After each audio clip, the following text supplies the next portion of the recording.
কোনো জায়গায় দাঁড়াতেই দিচ্ছে না, বলাও যাচ্ছে না।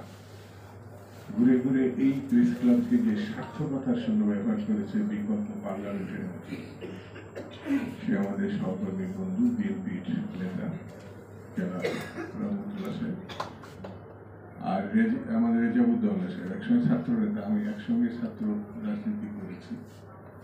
পরে সাংস্কৃতিক ব্যক্তিত্ব,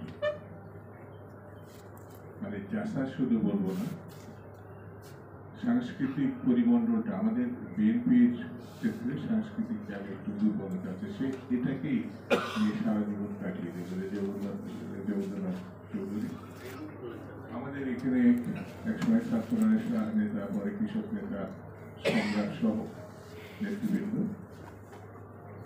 সুধী মন্ডলী, সাংবাদিক বন্ধুরা, আসসালামু আলাইকুম।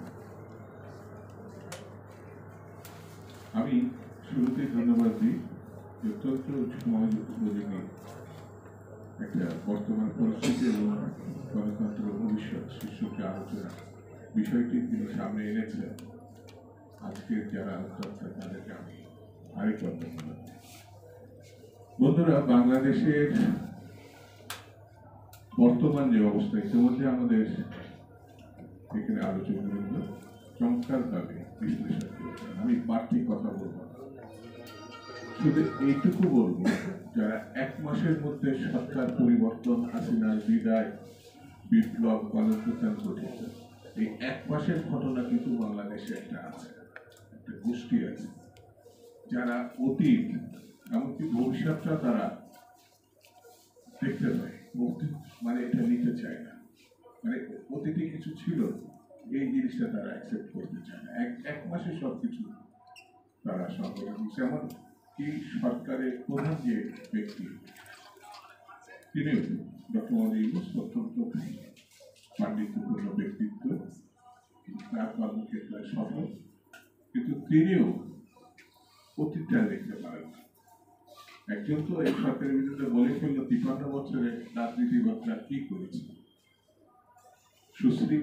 সুশ্রী একজন নারী, আমি তাকে পরিবেশ আন্দোলনের সফল ব্যক্তি হিসেবে মনে করি, কিন্তু রাজনীতির ক্ষেত্রে তিনি কতটা কাজ করতেন জানি না, বলেই ফেললেন।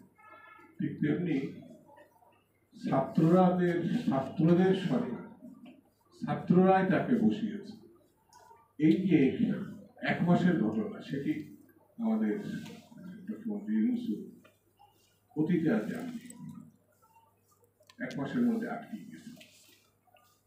এমনকি এক মাসের একজন ব্যক্তিকে খুঁজে বের করে নিয়ে সঙ্গে করে আমেরিকায় গিয়ে আমেরিকার সাবেক প্রেসিডেন্ট ক্লিন্টনের সঙ্গে পরিচয় দিলেন। তিনি হচ্ছে মাস্টার মাইন্ড। অর্থাৎ